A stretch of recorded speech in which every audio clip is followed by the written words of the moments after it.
projeto na Universidade de Munique e, com toda a sorte, vamos ver, deveria voltar para o Brasil no fim do ano, vamos ver. Mas trabalhei na UNB e aí formei como meu doutorado e nos outros países também. Mas, originalmente, chego da Sérvia e aí minha conexão começou por aí com o professor Miro. Como dois sérvios que terminaram em Brasília. Mas hoje que não sei se você quer, Rose, já falar uma coisa ou já começo? Eu iniciei a gravação, Vânia, não vamos perder essa oportunidade, né? É bom registrar esses momentos também históricos e, assim, informar quem quiser fazer pergunta, eu vou estar acompanhando aqui o bate-papo, mas ao final da sua apresentação você abre para pergunta, né? E as pessoas mesmo podem fazer essas perguntas diretamente para você, pode ser assim? Claro, sem problemas. Aqui eu acho que podemos fazer um jeito bastante informal também, não precisamos entrar muito na formalidade essa. A minha intenção para hoje seria de, claro, falar sobre o texto, mas também de fazer uma chamada para discutir alguns pontos, conectando talvez o como a gente poderia pensar algumas ideias que Miro traz nesse texto, que talvez não apareçam no texto, não?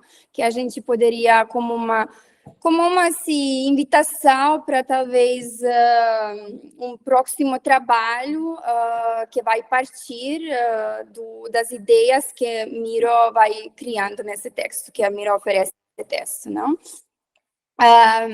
Primeira coisa que eu quero falar aqui, que é o texto que ele publicou em português, ele publicou um pouco diferente em inglês, não?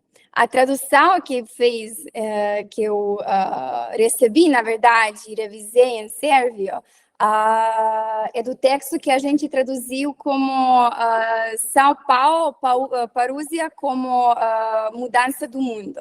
E então aí Miro quebrou, assim que a gente separou o texto sobre Paulo e Spinoza em dois. Então, um que trata só de Paulo e outro que vai tratar Spinoza e modernidade. E eu, assim, eu não informei no grupo, antes dessa reunião, eu estava pensando, e realmente eu concordo com o Miro, que ficou muito melhor separar esses dois textos. São publicados como um texto, mas eu achei muito mais bonito separar, aunque comunicam, claro. Eu acho que hoje seria muito para trabalhar com os dois, com Paulo e Spinoza. Então, eu vou me focar na minha exposição aqui, na parte do Paulo, seguindo essa ideia do Miro. E depois, claro, a gente pode conversar sobre Spinoza, algumas coisas outras, mas eu gostaria mais focar nessa primeira parte. É interessante, não? Como o Miro, publicando nos outros idiomas, ou traduzindo, a gente acaba a ver a própria, assim, evolução das ideias dele. Mas no livro em sérvio do Direito e Potência, que vai ser publicado esse mês, talvez semana que vem, então temos dois textos, não é Paulo e Spinoza, são dois textos. E esse texto que eu vou, vamos dizer, que eu vou falar mais hoje, aí é traduzido como São Paulo, Parousia como mudança do mundo, só para ficar claro. Bom, então, nesse texto, a pergunta principal, talvez podemos falar, a pergunta principal para Miro é se no cristianismo aparece uma abertura para realizar o projeto da justiça como liberação geral do mundo. Bom, vamos lá. Então, dois pontos centrais que podemos derivar desse trabalho paulino, Miro veja dois pontos, uma é teoria e outra são consequências práticas. Então, a teoria, vamos pensar sobre Paulo como um filósofo, não? E aí, Miro pensa se existe uma ontologia no trabalho do Paulo, no pensamento do Paulo, ontologia como um ponto de usar as ideias do Paulo como ideias universais. E segundo, na parte da prática, nas consequências, Miro veja a liberdade necessária que aconteceu no pensamento do Paulo, mental como uma liberdade necessária que aparece no cristianismo, que talvez podemos voltar para ela e que talvez podemos repensar e usar na modernidade de hoje. Então, que Miro começa com essa palavra e que ele usa muito, e eu hoje queria assim fazer um resumo usando como palavras que ele usa muitas vezes muito fácil nos seus textos, no seu trabalho, na sua filosofia, mas são palavras que talvez chamar hoje para repensar e para ver como vocês entendem. A palavra talvez mais difícil e mais complexa e que aparece nesse texto é a palavra abertura. Traduzir essa palavra e o jeito que ele usava, por exemplo, em sérvio, sempre mudava um pouco, não? Mas ele, como todo mundo sabe, o Miro usava muito. E muita gente, assim, muitos estudantes e leitoras veem essa palavra como algo que é fora do sistema, em todo sentido habermasiano, não? Ou algo talvez revolucionário que poderia abrir uma ruptura dentro do sistema. Mas aqui nesse texto, eu acho que a palavra abertura, talvez podemos conversar o que vocês acham, é completamente conectada com com a conexão do pensamento do Miro com Hegel. Miro era um hegeliano. Ele criticava Hegel, ele usava Hegel muitas vezes assim para mostrar limites do Hegel, mas eu acredito que ele era um hegeliano porque ele sempre vai ficar pensando que ainda existe algum universal, como Hegel pensava, e também esse universal é possível na modernidade ou no mundo moderno. Mas onde essa abertura, a palavra abertura, como é ela conectada com Hegel? Então, eu acho que no pensamento crítico, na teoria crítica, Hegel fica muito útil a ontologia, a fenomenologia hegeliana, quando a gente fala sobre a especularidade, agora vocês podem corrigir meu português, mas o ato de ter a capacidade de sair do sujeito, atuar como um objeto para se criticar ou para se ver objetivamente, com o fim de ter um autoconhecimento que é objetivo e que tem capaz de autocrítica, não? E isso é uma crítica da modernidade, essa falta de essa especularidade no próprio direito, na própria política moderna que Miro veja. E para mim essa abertura que aparece nesse texto, que talvez Paulo pode trazer, exatamente é conectada no sentido hegeliano. Mas por que Paulo e por que Paulo como uma abertura para entendimento de uma liberdade ou um direito como universal? Porque Miro acha que Paulo mostra que o caminho do cristianismo é diferente no cristianismo do Paulo, e que talvez mostra que o cristianismo é um projeto que ainda não se realizou. E então, aqui temos outra palavra, segunda palavra que vai aparecer e que é muito importante, isso é a palavra amor. E então, o cristianismo que traz amor como universal e, por isso, o cristianismo começa a ser-se entendido como potência. Então, a intromissão do próprio ser humano, espiritual como uma possibilidade humana, não a racionalidade e espírito, como fala Miro. E esse é o caminho onde a gente chega no direito, mas aqui a gente fala sobre direito paulino, e isso é a parte das consequências da filosofia paulina, do São Paulo. E essa parte, talvez a gente, vou deixar nesse momento, eu vou voltar para a parte do amor, e uma talvez ideia que eu estava, quando estava lendo outra vez o texto, e eu pensei como, não sei se vocês conhecem o autor Erhard, o mestre Erhard, alguém conhece? Leu alguma coisa? Um teólogo que foi... não? Bom, ele é um teólogo que no final da sua vida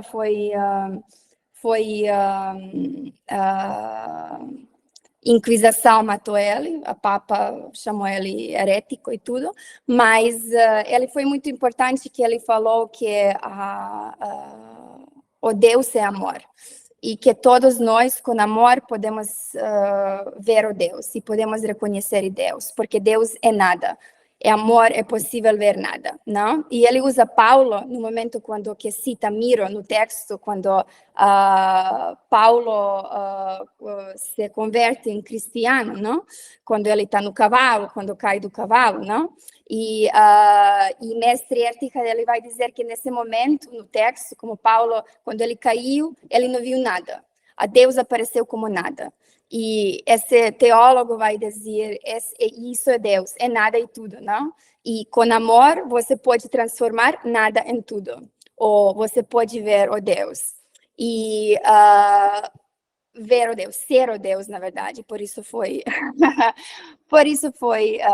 Inquisição não gostou disso.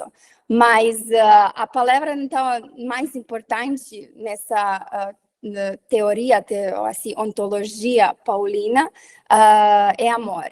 Para Paulo, Cristo é o fim da lei. Para Badiou, que vai ler Paulo, mesmo como Miro, esse paradoxo pode ser entendido como uma condição para o amor que representa uma lei não literal que dá consistência ao sujeito fiel e impõe a verdade pós-eventual no mundo. Em outras palavras, o amor é a capacidade de se realizar como uma força afirmativa universal, uma verdade que abole a distinção entre os mundos. Compreensão paulina da verdade como fé que opera pelo amor, a Badiou entende como incentivo da verdade, idêntica à sua universalidade, cuja forma subjetiva, sob o nome paulino de amor, consiste em seu endereço incansável para todos os mundos, para gregos e judeus, homens e mulheres. Para Miro, esse tipo de abertura pura em relação ao outro, cuidado e amor pelo outro, talvez seja a única coisa que podemos reivindicar sobre a justiça. E esse texto pode também trazer outro argumento, a coisa que podemos reivindicar sobre o cristianismo. Então, justiça é a abertura para outro, como bem-vindos outros, como ele fala no texto. E aí chegamos de novo para outra palavra importante que aparece na relação entre justiça e direito, que é a palavra violência. Benjamin São Paulo fala de um tipo específico de violência, a violência legal, o que nos leva a questionar se ela é base do direito. E aqui a nova crítica do direito como sistema alienado do seu próprio pressuposto, a justiça como pressuposto do direito, aparecerá pela primeira vez. Para Derrida, a justiça é sempre sobre o indivíduo e, portanto, pensar a relação entre justiça e direito como universal e individual nos permite observar a possibilidade de justiça fora do direito em sua experiência plena e única. Isso é a ideia do Paulo. Miro acrescenta isso que para Agamben a lei não tem nada a ver com justiça ou verdade. Embora não concorde com a crítica de Agamben que oferece Derrida, ele acredita que ao refletir sobre a dualidade derridariana do direito como fora do direito, São Paulo conecta a crítica do direito com questões de justiça e abre caminho para uma nova ontologia do direito que poderia superar suas premissas metafísicas. E ele sempre vai entender metafísica, bom, guerra contra a metafísica como no jeito do Heidegger, não? A salvação do sujeito não é só na ilegalidade. Embora em Gálatas Paulo escreva, Cristo não resgatou da maldição da lei. Ele também afirma que a lei é espiritual. Então, não é racional, é espiritual. Badiou resume essa contradição na distinção entre a subjetivação legalizante, que é o poder da morte, e a lei levantada pela fé, que pertence ao espírito e à vida. Também Badiou continua essa dualidade entre a lei e a justiça. Aqui Miro voltará à questão da potência e concluirá que, com São Paulo, podemos compreender a possibilidade da justiça como libertação geral do ser humano. A filosofia de São Paulo nos revela, portanto, outra possibilidade de compreensão do cristianismo a partir da especulação e da autocrítica que começa com a crítica da lei, porque a lei matou Jesus. E aqui aparecerá outra vez a ideia do Hegel e a abertura do Hegel. Então, aí são essas duas palavras que talvez gostaria de discutir um pouco mais hoje. E para mim é muito interessante esse texto. Miro era um filósofo, não? Ele chegou no direito como filósofo. Ele sempre falava que a melhor coisa sobre direito é a filosofia do direito, não? Mas nesse texto fica óbvio porque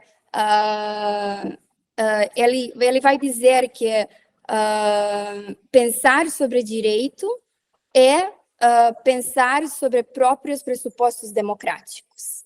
E por isso aqui eu acho as consequências que Paulo traz como consequências no direito são importantes para a democracia e para essa nova política democrática na modernidade que Milo acreditava que é possível. Outra, talvez, a última assim, que queria trazer para talvez discutir é uma possibilidade de pensar como podemos conectar esse texto com algum outro autor que também pensa sobre Paulo, mas talvez um pouco diferente, é o Foucault. E aí aparece outra palavra, é a palavra Foucauldiana, mas eu acho que comunica bastante bem com o texto do Miro, e a palavra parécia, não? Então, no Novo Testemunho parece usada para descrever a confiança em Deus e em seu amor que é preciso ter quando chegar o dia do juízo. Nos textos apostólicos, especialmente São Paulo, parece denota uma garantia que é falada e implícita. Parece como virtude apostólica, não? Aparece como uma forma da confiança cristã geral em Deus. A compreensão da parécia como aquilo que nos aproxima de Deus, que nos dá confiança. No cristianismo tardio, para Foucault, parécia se tornou relação de confiança e abertura de coração que podia ligar a homem a Deus, desaparecerá, ou melhor, reaparecerá como uma confiança que é vista como uma falta, um perigo, um vício. E aqui, como alguém desconfia de si mesmo, desconfia dos outros e teme a Deus, deve-se virar as costas para toda aquela familiaridade, para a familiaridade física corporal. A vida igual em comunidade torna-se em perigo. Isso é no cristianismo tardio para Foucault. E aparece para Foucault aqui, no final das contas, É um jeito, parece a Foucault vê na palavra do Paulo, e ele vê e ele conecta a parece como a virtude de uma vida boa, e aí podemos pensar como a vida como uma potência. E eu acho que isso é tudo conectado com Paulo. Então, a linha que Miro segue nesse texto vai mostrando Paulo como filósofo, pensar se existe ontologia no Paulo, em sentido que o pensamento do Paulo não é para o judeu ou cristiano, é universal, fala para todos, e depois ver nos seus, assim, nas consequências dessa ontologia, como direito atua e como leis matam Jesus, e como lei exclui um judeu de um projeto universal, por exemplo, no caso nos casos das letras do Paulo. Mas aí, nessa dualidade, e pensar justiça fora da lei, que os autores, claro, vão desenvolvendo como Derrida e outros, Badiou também, eu acho que tem essa volta para a vida, repensar o que significa a vida, não? Podemos ver como Miro insiste nesse texto que Paulo, salve, como se chamava em hebraico, não? Ele escolhe o nome Paulo, que significa o pequeno, e que não é importante, não? E então, você lembra quando Agamben fala sobre a Messias, que vai chegar num burro? Assim, não num cavalo, vai chegar num burro quando ninguém está olhando. Nietzsche falou também isso, que a Messias chega quando ninguém está escutando, não? Ninguém está olhando. Então, esse pequeno, esse talvez que não dá importância, é talvez uma vida como potência, é uma vida como potencialidade. E essa vida, e aí eu vou terminar só com minha ideia, que talvez podemos discutir aqui, seria uma vida voltada para uma ideia aparência, uma vida não sou estoica, mas talvez dos escépticos que Foucault vai desenvolvendo nos seus últimos trabalhos. E última coisa que queria perguntar aqui, se alguém assistiu ao filme que a Miro cita aí, O Silêncio, porque eu não assisti, talvez uma coisa interessante se alguém assistiu para trazer para talvez ver se podemos talvez falar sobre isso. E é isso. Eu acho como só para uma vez mais concluir, que Miro, pensando Paulo, voltando para o Hegel, mas outra vez como um hegeliano que quer procurar e quer ver alguma coisa universal, que acredita que ainda existe uma forma de vida que é universal, mas além do Hegel. Então, ele não procura uma forma da vida, ele procura uma virtude, um jeito, uma relação com a vida, que é uma abertura para outro. Então, uma capacidade, uma intersubjetividade. Eu não gosto muito porque, de novo, vamos pensar Habermas e tudo isso, mas é realmente uma intersubjetividade, mas em sentido intersubjetividade que não apareceu no Hegel. A subjetividade, o sujeito que aparece no Hegel como a realização da liberdade, mas Miro vai além, buscando essa intersubjetividade. E nesse texto e na sua filosofia tardia, ele busca ela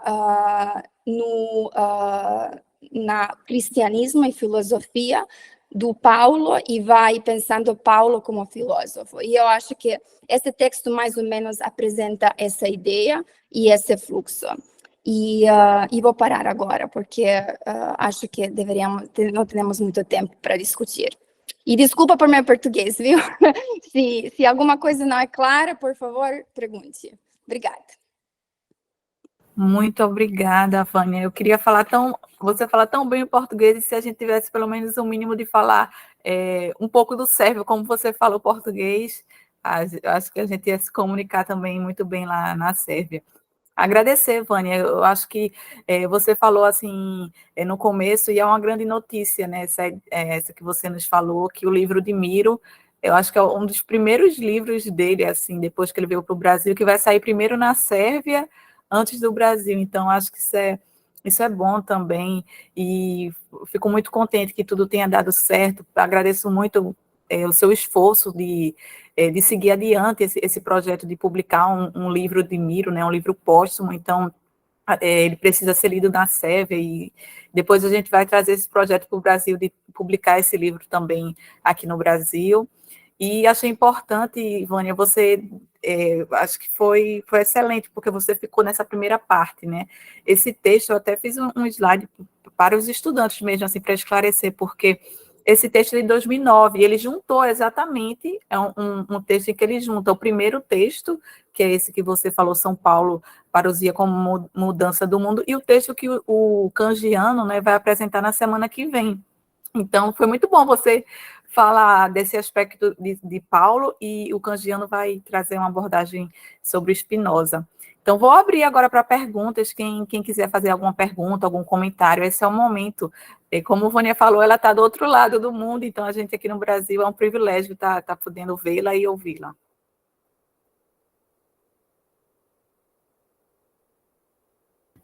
Só levantar a mão ou abrir a câmera e se quiser fazer alguma pergunta, alguma dúvida.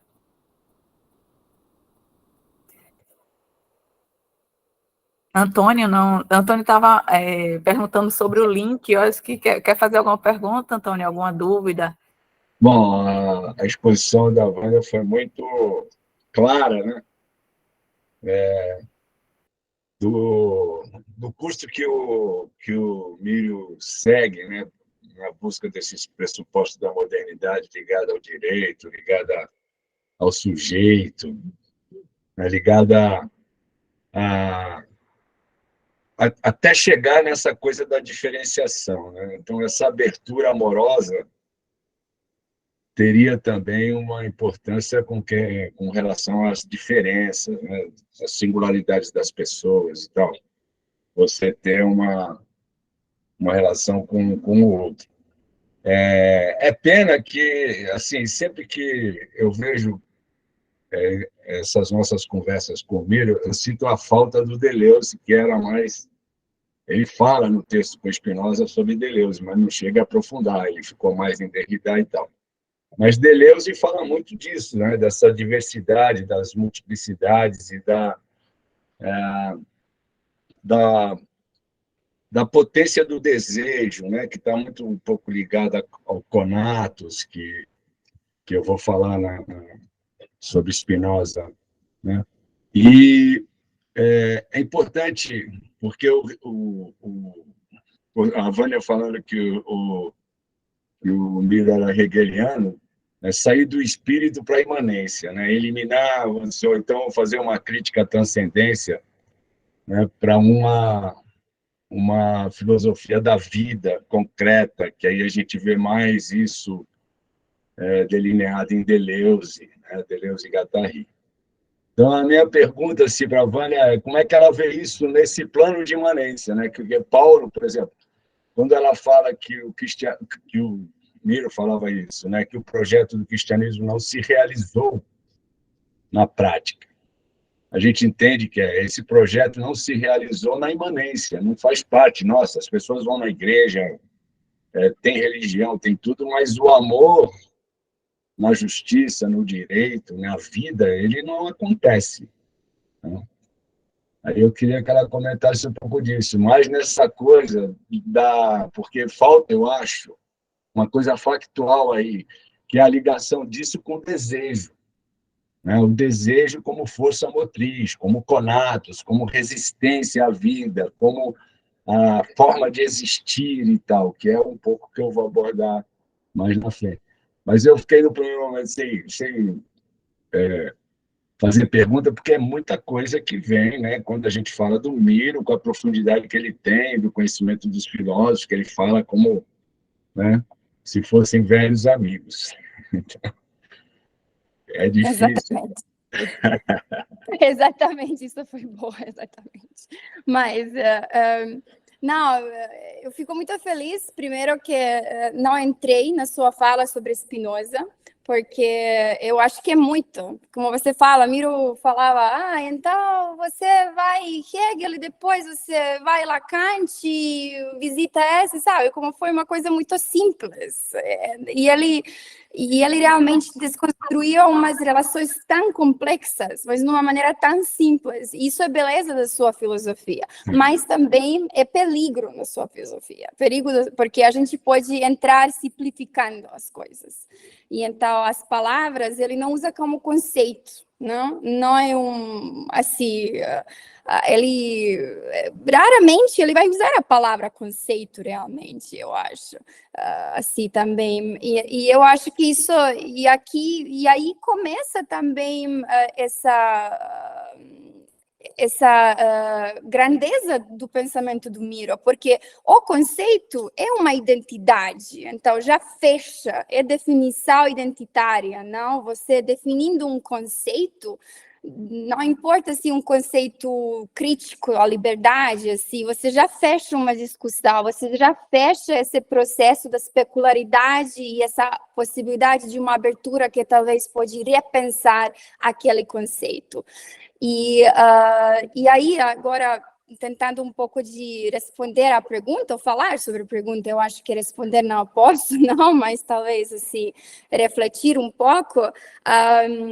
Amor na imanência, não, no mundo nosso e tudo, talvez eu acho que Miro aí, outra vez a gente pode ver ele como um filósofo que saiu de uma guerra, não?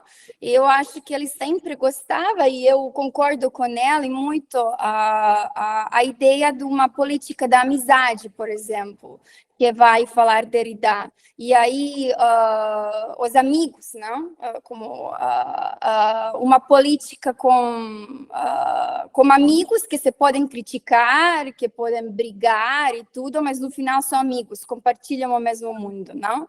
E aí também sai essa coisa do Badiou, que fala que hoje em dia a gente perdeu o mundo que a gente compartilha, que estamos falando sobre vários mundos, não? Que estamos faltando um mundo.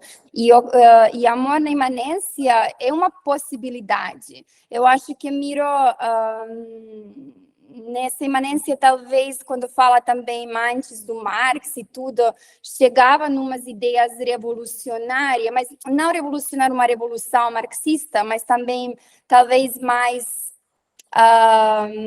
não só evolutivas, mas talvez um pouco mais, não só reformistas, mas como umas ideias que ele, por exemplo, olhando a Iugoslávia, ele sabe que ela caiu, ele sabe que foi tudo assim oposto, que poderia ser assim que foi uma guerra, barbaridade e tudo, mas ele ainda fala que tinha uma potência aí, que tinha uma ideia, não? Uma potência de uma vida conjunta das pessoas tão diferentes, voltada para uma ideia que não era capitalista, não?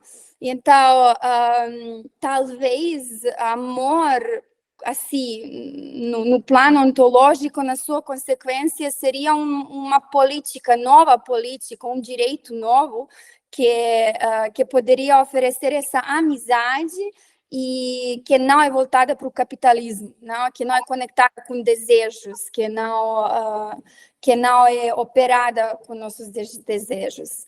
E eu não sei projetos de vocês, assim, dos estudantes aqui do Cangiano eu conheço, mas dos estudantes, mas eu acho que nesses encontros seria muito útil ver como no projeto você acha pode ser usado Miro numa metodologia assim, na sua parte teórica, não, do seu projeto, onde vocês podem ver essa imanência de um projeto do Miro, não? De um pensamento do Miro. E talvez isso, assim, a gente vai entendendo melhor as ideias dele também, não? Olhando no mundo, nas consequências no mundo, não só na teoria, não só na Bíblia. E ele leu a Bíblia e testemunho e tudo, mas ele olhava o mundo.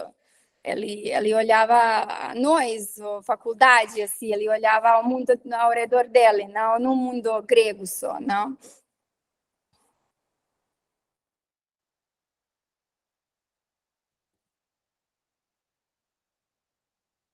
Muito lindo, jovem, o que você está escrevendo aqui. Que pena que você está sem microfone. Talvez no Seirov, eu acho que vale a pena se você quer ler isso para todos, ou não sei se todo mundo está lendo, porque não é muito a pergunta, é o comentário dela. Talvez você pode ler? Posso, Vânia.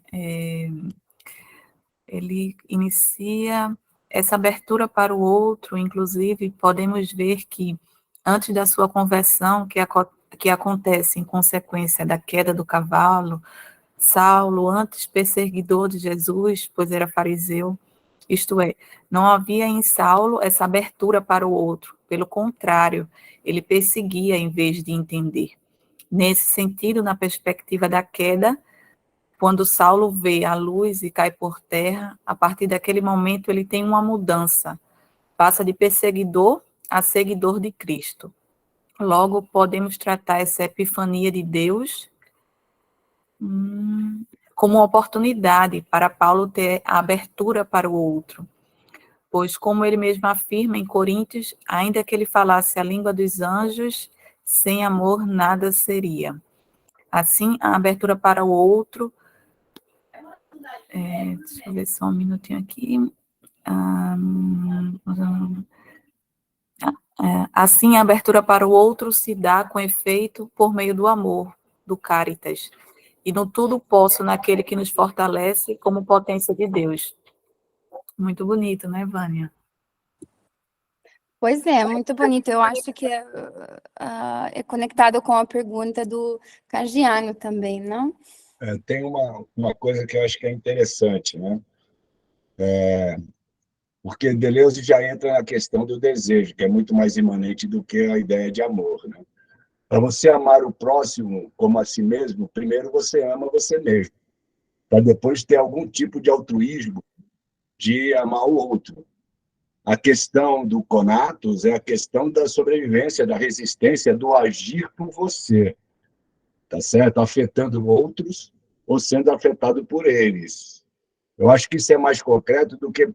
Porque aí é uma crítica, vamos dizer assim, que eu acho válido, porque quando você pega o universal, a filosofia tradicional, para você, em cima do universal, de uma abstração que já é um problema, uma linguagem que já é um problema, e você tentar fazer filosofia e tal, né, se torna outros problemas, vamos dizer assim.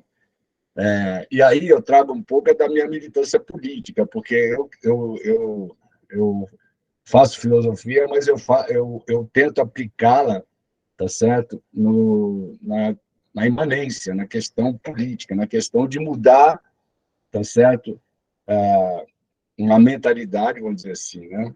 Foucault falava da governamentalidade, a gente teria que mudar, ter uma nova mentalidade. Para ter isso, você precisa agir na imanência. Uma crítica que Deleuze faz é que, quando você fala em religião, fala em Deus, você está falando num verticalismo, em algo muito alto e abstrato, que não se configura, né, na imanência. Na imanência, se você traz a ideia de Deus, toda a liturgia, toda a teologia, você vai ver que, na prática, ela não se configura. Então, a ideia de amor é uma ideia belíssima, mas o amor precisa do altruísmo. E o ser humano ele está na sobrevivência, ele está no seu conatus, na sua resistência de si, e pode ser afetado e afetável. Por isso que Spinoza eu acho importante, por isso que também Miro traz Spinoza junto. E ainda no texto de Spinoza, e ele já fala de Deleuze, fala de Derrida e tal, né, que eu acho que são mais filósofos da vida concreta, da diferença, né? Pega o livro da Comunidade da Diferença de Miro, ele traz esse problema da diferença, e ele faz crítica a Kant, a Hegel, a Descartes, né, para poder chegar num plano de imanência que eu acho que se dá nesse plano político, no direito, né? Quando se fala que o direito e justiça, você aí começa baixar da abstração e já vir mais para o concreto, né? A violência da Sim, vida. eu É mais, concordo, só que... é mais questão que eu estou colocando aí, só para a gente pensar um pouco. Sim, só que tem uma coisa assim, quando você fala de cuidar de outro, cuidar de de amor pro você mesmo, assim, pro seu, para amar outro, não? E aí eu acho que duas coisas que você falou um pouco. Agora eu vou de novo voltar para o Foucault, porque para mim é muito interessante pensar, e eu sei que Miro também estava no projeto, também lendo os últimos trabalhos do Foucault, não Foucault dos primeiros trabalhos, o tardio Foucault. Ele também vai falar, e isso volta para os estoicos, não? Dos gregos, autocuidado é a condição para cuidar do outro, não? E isso ele, no texto sobre Nietzsche, assim, do direito ao corpo, vai também Miro, um texto talvez mais favorito do Miro, do últimos, que eu adoro esse texto. Mas aí você fala na imanência, como agir na imanência, assim, como governamentalidade. Eu acho um pouco cuidado por aí. Governamentalidade para o Foucault é aquele sistema complexo que a gente tem ainda menos poder de controlar em comparação com soberania. Então, governamentalidade é um ponto na modernidade, ou pós-modernidade no Foucault, onde o sujeito completamente se dissolve, completamente se perde, completamente submetido a uma rede, um Governado, regime. vamos dizer assim, né? Isso. A sua mentalidade governada. Exatamente. E aí, como penetrar aí? A penetração numa racionalidade de um Estado tradicional foi muito mais fácil nesse sentido, não? Porque foi mais fácil encontrar assim, a origem da soberania e como se ela aplicava, né, no fim das contas. Aí. Mas na governamentalidade, você pode ter poder, ter direito humano, mas completamente sem ser poder no mesmo tempo. E essa submissão funciona diferente. E por isso a volta essa do Foucault para os gregos e para o corpo, como se entende a vida, como se entende o nosso corpo, cuidado, não é corpo como desejo assim no na psicoanalítica, mas o corpo como a vida que a gente carrega nesse corpo. E aí eu acho que é conectado com essa ontologia paulina, não? Amor talvez não precisa aparecer como amor para Cristo, ou amor para no sentido religioso, não? E não precisa aparecer como inclusão dos outros, no sentido do eu judeu, você cristiano, você muçulmano. Amor aí eu acho que ela penetra como uma ideia de uma vida livre. E eu acho que aí voltamos de novo para o Hegel, mas isso aparece sempre nos todos os filósofos que Miro vai ler, é a liberdade como algo que não pertence a nós, que a gente acha que tem, mas na verdade não tem. A gente acha ser livre, mas não somos livres. Isso é óbvio no capitalismo e na modernidade. Como chegar a essa liberdade real? não uma liberdade dada por Constituição ou nos leis escritos que realmente não funcionam, no conceito de direitos humanos que se aplicam uns nos outros, que são excluídos, que cria essas rupturas dentro da própria racionalidade, que sempre se cancela dentro da sua própria racionalidade, mas uma liberdade própria. Isso é pensar livre.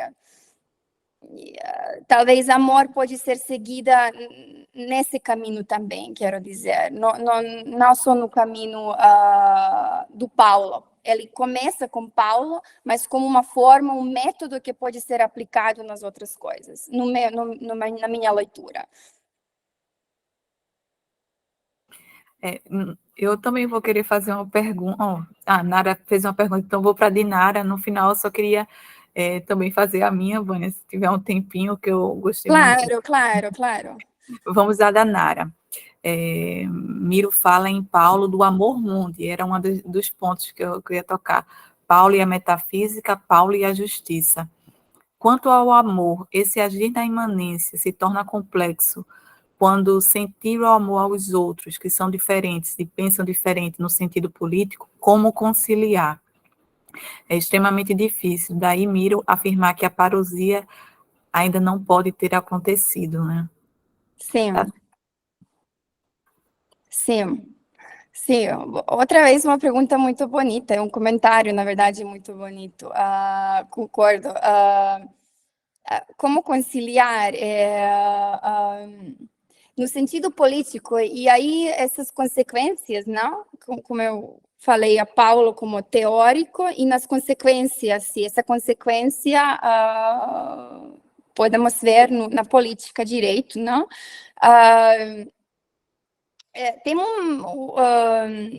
Tem essa palavra aí que aparece que é justiça, não? Mas a gente já entra numa abstratividade, como você fala, assim, um conceito muito abstrato, justiça. Podemos trazer muitas coisas, que é justiça, que é como definir e tudo, que é justiça fora da lei, Jennings, não, que fala sobre isso, Derrida, tudo certo, não? Mas como conciliar, como a Nara fala, como realmente trazer isso?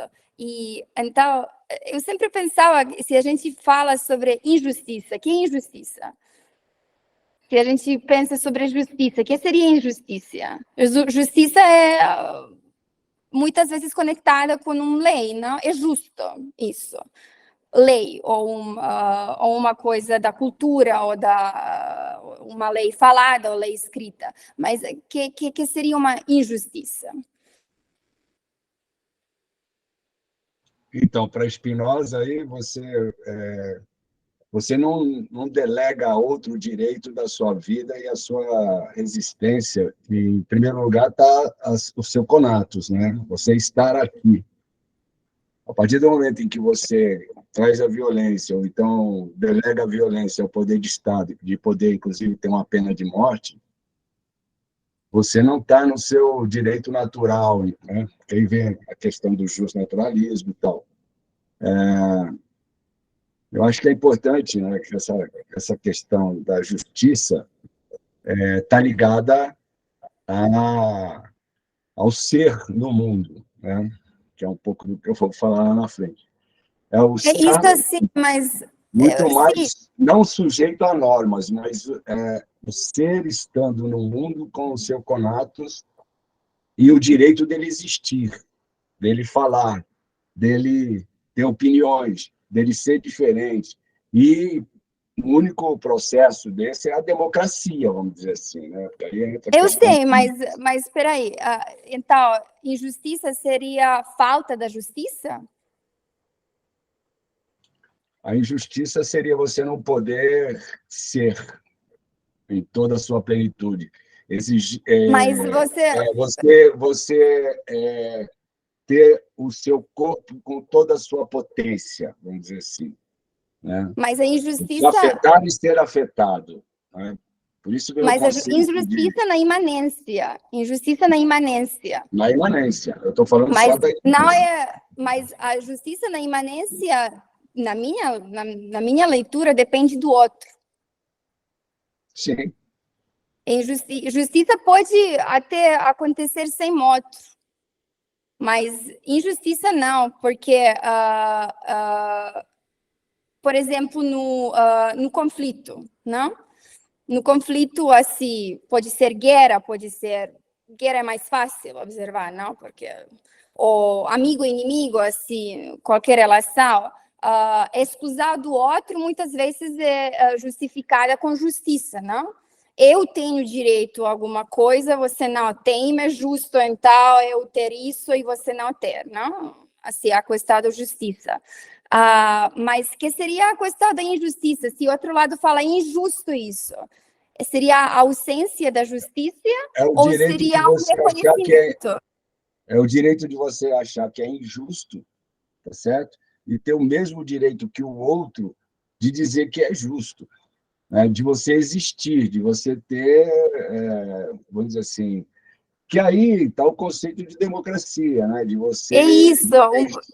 e poder, né, divergir com toda a sua potência, coisa que hoje você não pode, né? Existe um direito que é privado, né? Existe um, vamos dizer assim, se você pegar Spinoza, a expressão de Deleuze, você vai ver, tem vários atributos, né? Quando você falou do amor, você tem atributos do amor. Na medida que a gente fala de atributos sobre alguma coisa, a gente está recortando isso, a gente está categorizando, a gente não sai ainda da filosofia grega aristotélica, né? A gente quer categorizar, quer classificar e tal. Mas aí, nesse plano, quer dizer, da imanência, hoje, o único sistema possível é a democracia, mas é uma democracia plena, uma democracia que tenha o direito de divergir, de convergir e tal, que é o direito da multidão, né? Entra esse conceito também de Spinoza. Mas aí, na minha fala, eu vou tentar ser mais objetivo do que eu estou sendo aqui. Não, não. Vamos ver, Rose, o que quer dizer. Não, muito bem. Tem aqui a Tereza também, deixa eu ver se é uma pergunta.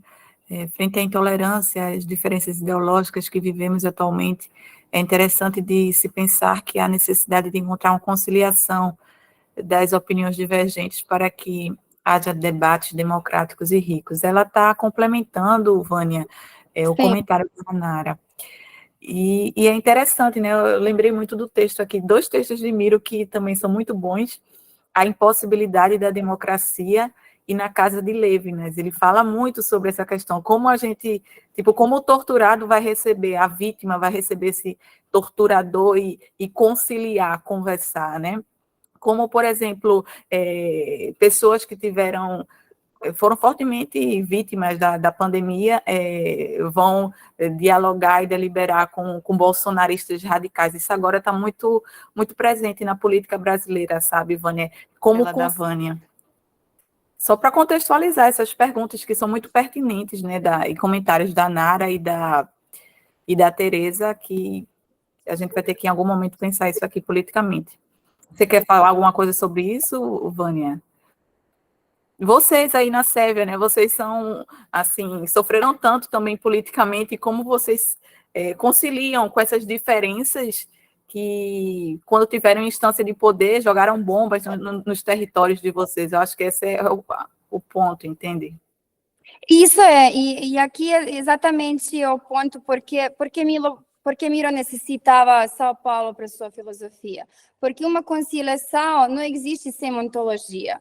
Ontologia em sentido sem alguma coisa universal que a gente pode trazer numa base na nossa relação, não?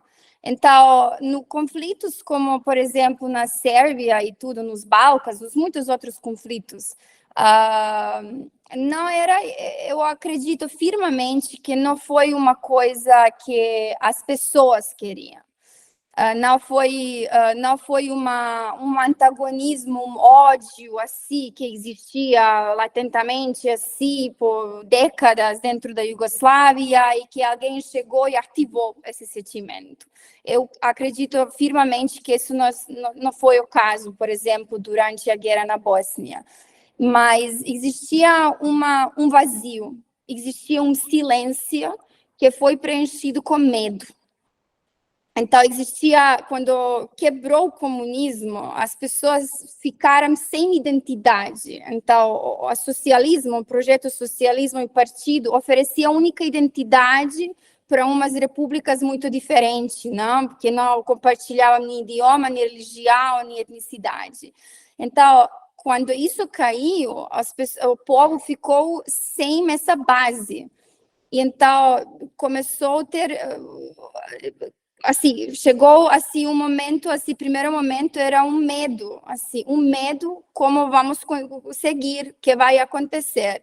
Quando tem medo na política, sempre é mais fácil que sai alguém como Bolsonaro ou como Milosevic naquela época, que vai preenchendo esse vazio, onde não existe diálogo entre pessoas, não existe um instrumento democrático no sentido do diálogo, que vai facilitar diálogo, que pode encontrar outro, mas sempre fica assim, com medo, começa a ficar assim, olhando o outro com distância, não? E aí a política aí, que pode aparecer muito fácil, é a política da destruição, não? E então, como você vai substituir esse vazio? Encontrando inimigo. Então, você vai falar, agora a sua base, assim, a sua base para existir politicamente de odiar outro, porque esse odia você.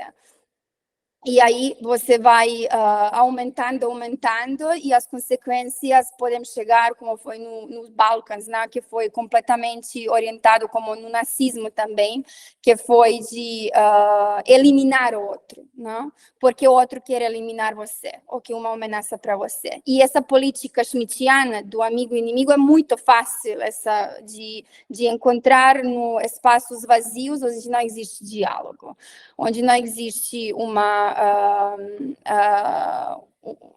diálogo, mas diálogo realmente um espaço onde um pode encontrar outro, onde as pessoas diferentes se podem encontrar e podem falar, não? Num espaço seguro para isso.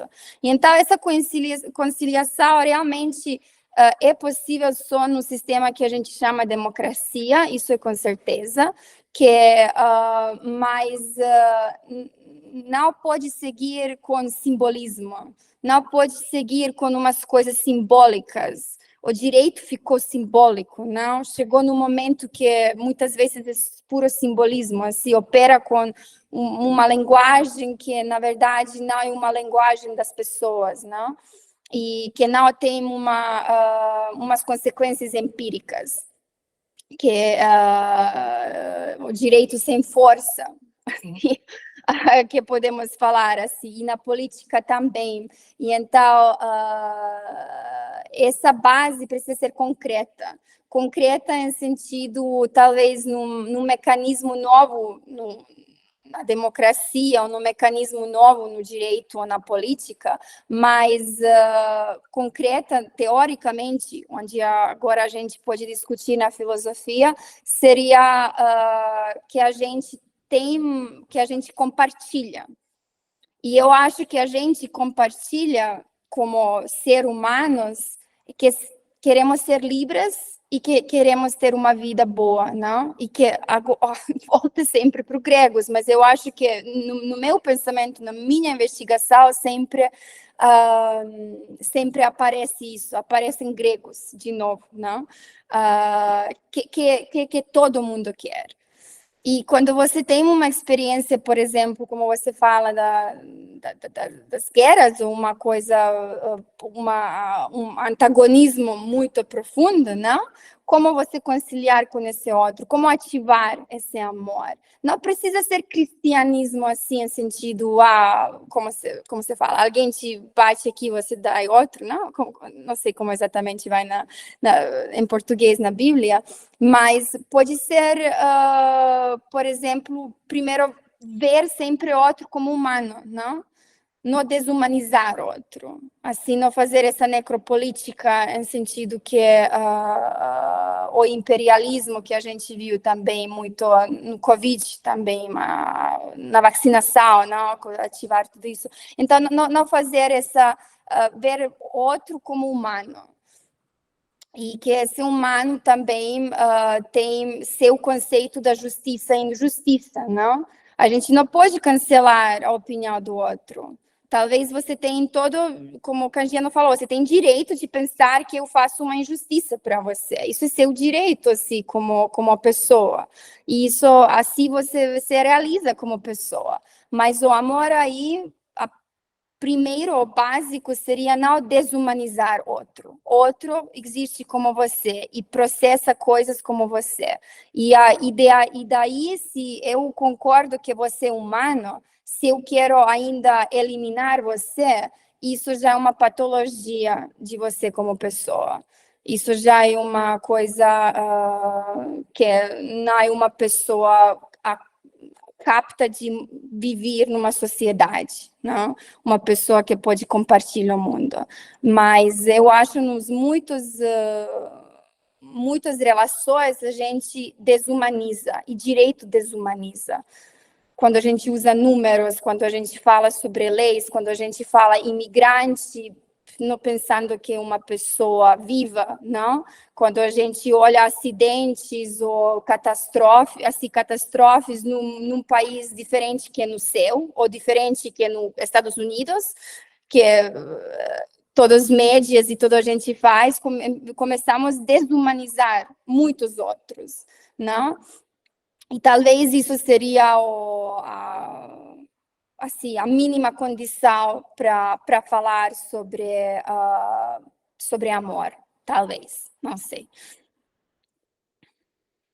Excelente, Ivane. Eu acho que foi muito produtivo, né, o encontro de hoje, no sentido não de produção de fábrica, mas de também tocar e despertar afetos, assim, reflexões, né, em cada um de nós.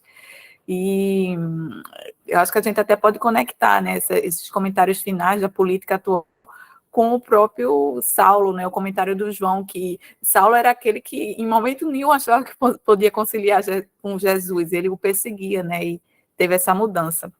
Então, eu não queria... Isso é liberdade também, não? De ter um giro tão grande como ele teve, não? Isso é coragem e liberdade, talvez... isso é muito, muito bom esse comentário, não? Gostei muito. Assim, eu queria muito agradecer, assim, Vânia. Eu acho que é importante quando outra pessoa comenta o texto, né, que a gente leu, porque você chamou, assim, atenção para o termo abertura. E esse termo passava assim batido para mim. Era algo que eu gostava, mas não me chamava tanta atenção. Então, talvez eu vou guardar minha pergunta para os próximos encontros, assim, da vida que eu tiver com você. Mas eu gostei muito, porque Miro, em momento nenhum, ele disse que o que ele estava pretendendo era uma pesquisa, era uma obra pronta, era um projeto, né? Esse direito como potência é um projeto. E eu acho que casa muito bem com essa ideia de abertura para você, porque projeto não é algo acabado, né? Projeto a gente passa a vida toda naquilo, não é uma obra que eu sei que vai ter fim. E a abertura é isso, é a abertura que não tem fim também, né? Então, eu acho que esse conceito de abertura e do projeto do direito com potência tem muito... Ele não pensava em um fim, assim, claro, ele é um projeto inacabado, o curso de Hannah Arendt nem existiu, né? Mas é uma abertura para, como você falou, cada estudante ler o texto e achar interessante as ideias, né? E conseguir não só pensar a questão das pesquisas de cada um, como da própria vida, né? Eu acho que os textos de Miro têm isso, né? Nesse texto ele fala, inclusive, por que a gente vai voltar para São Paulo? Porque ele fala algo para nós. E é interessante porque, não sei se você percebeu, mas Miro fala, né? Paulo talvez possa ser o nosso guia. E você começou falando que Miro é um guia. Então, assim, os textos de Miro têm acho que essa potência de nos tocar e nos fazer refletir, não só a filosofia, não só o direito, mas a vida também, né? Eu acho que isso é muito legal, Vânia. Eu agradeço muito. Se você quiser fazer algumas considerações finais, a palavra é sua. Não, muito bem que você falou, Rose. Realmente essa palavra assim, potência é conectada com a palavra projeto, não? Afinal das coisas, não? E eu, assim, como assim, observação final, para mim, Miro tem uma metodologia. A filosofia do Miro oferece assim uma metodologia que pode ser aplicada nos vários campos nas ciências sociais, não? E eu acho que estudante não precisa entender assim tanto a filosofia como Miro entendia, não precisa ter medo assim. E no outro lado não precisa cair nessa simplificação do pensamento dele, mas precisa pensar como direito pode ser a potência, como eu posso pensar num outro direito, dar uma nova forma do direito, que seria uma potência para um projeto da liberdade, ou melhorar algo, sabe? E para mim, ter mais projetos assim, ou mais textos assim, que usa Miro nesse sentido, conectado com uma, como que a gente fala, com uma talvez imanência, poderia ser no direito, na política também, seria academicamente muito interessante, porque desse jeito a gente pode continuar seu projeto. Ele deixou para nós um material que a gente pode usar nos próprios, assim, e por isso eu acho muito parecido Foucault. Foucault sempre falava, eu não falo aqui nada, isso é minha opinião sobre isso, eu refleto sobre isso, mas depois, se você acha assim, interessante falar sobre outra coisa, você pode usar meus pressupostos, não? E isso é o método também que Miro deixava. Ele nunca fechava seu argumento, ele nunca falava, eu acho isso e agora você cita que eu falo desse jeito. Não, como muitas outras professoras e autores falam, não. Ele deixou essa abertura para nós. E então, o projeto é nosso também, mas sim, nosso de todos, não? E por isso, assim, vamos escrever, vamos trazer mais coisas que incluem ideias que eu acho que todo mundo que hoje pegou esse tempo, seu tempo livre para chegar aqui, eu acho que todo mundo compartilha a essência da filosofia do Miro. E, bom, isso é só uma chamada no final, porque seria um prazer de ler mais textos desses, assim. E qualquer coisa, vocês têm meu contato. Cagiana, eu vou assistir sua fala. Eu estou super animada assim, para ver também isso. Mas é isso. Falar e ver como melhorar o nosso mundo. Isso eu acho bem simples para essas... para nesses dias um pouco difíceis, não? Muito obrigada, Vânia. Muito obrigada a todos que participaram, né? Vamos agir no mundo agora, depois desse texto de Miro sobre Paulo, né? Um grande abraço. Abraço, beijo para todos. Até a próxima. Obrigada. Tchau, tchau.